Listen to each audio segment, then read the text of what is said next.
میرا اختر سوڑا میرا اختر سوڑا فخر ازہر سوڑا فخر ازہر سوڑا. جب مجھے آپ نے سپارہ سننا شروع کیا تو سورہ الم تر کیف پڑھ رہا تھا.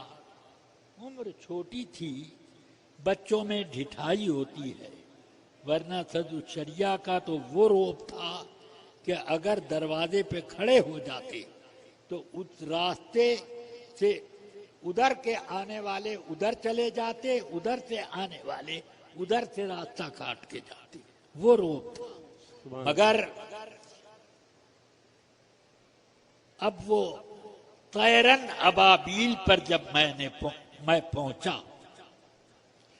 تو میں رک گیا کہ آگے پڑھو. میں نے کہا ابا جی ایک بات میں پوچھنا چاہتا ہوں. کیا ہے؟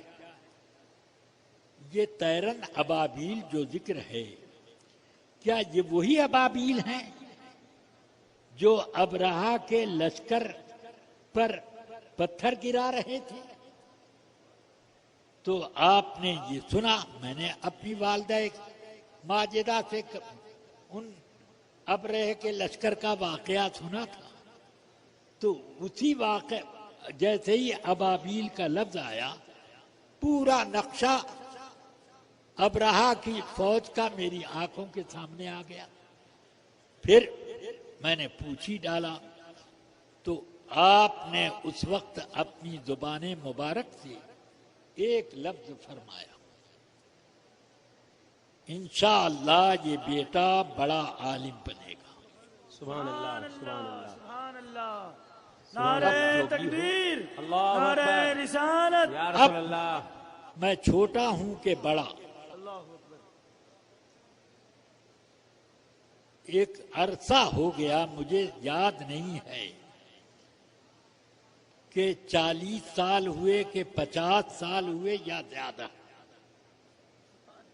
مجھے لوگ علامہ اور محدث کبیر کے نام سے پکارتے ہیں. سبحان اللہ.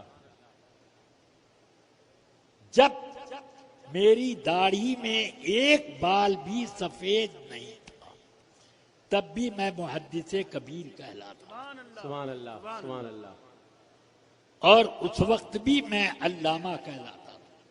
لوگ کہتے تھے کہ ہندوستان میں لفظ علامہ بولنے کے بعد صرف 2 آدمی پہچانے جاتے ہیں، ایک علامہ ارشد القادری، ایک ضیاء المصطفیٰ قادری. یہ 2 پہچانے جاتے ہیں. جی. آج تو اللہ کی شان ہے کہ جس کو اللہ کا نام لینا صحیح نہ آئے وہ بھی علامہ ہو گیا. میں نے بیضاوی شریف میں پڑھا تھا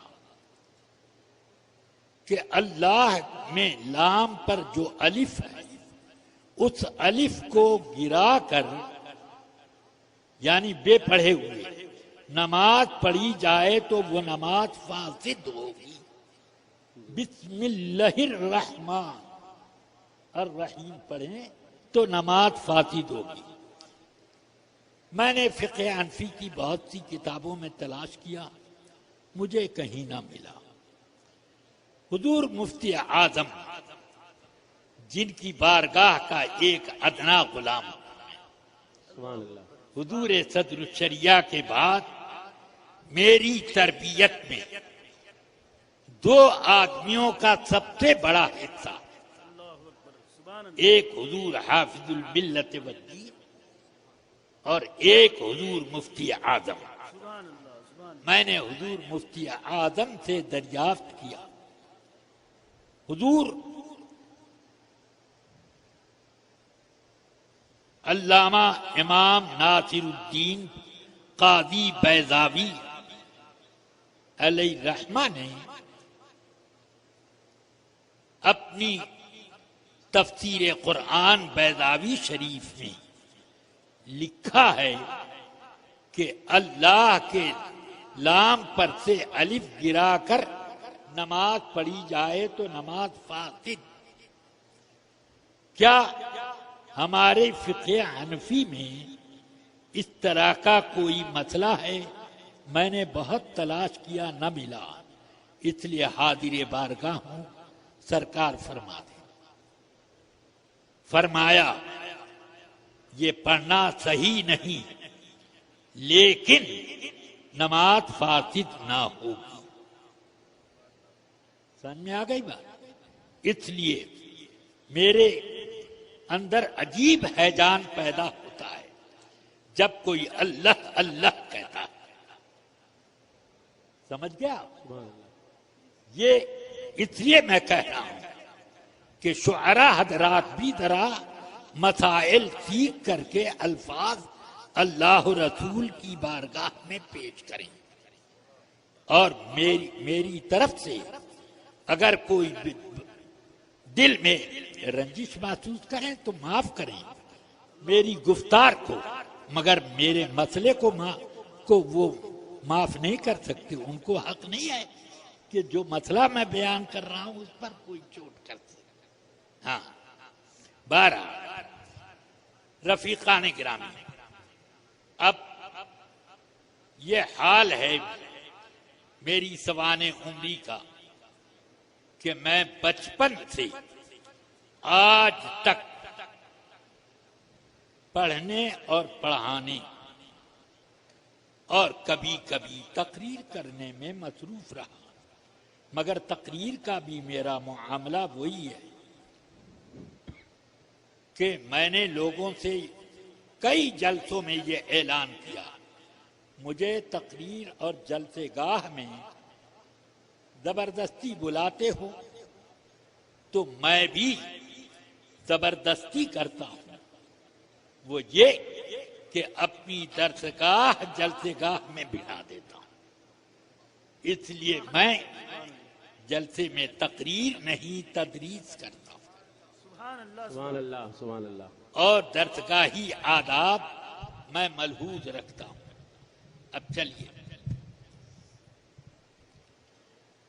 میری عمر اب تھوڑے دن باقی ہیں، 2 شوال 38 ہوگی تو 84 سال میری عمر کے مکمل قمری حساب سے۔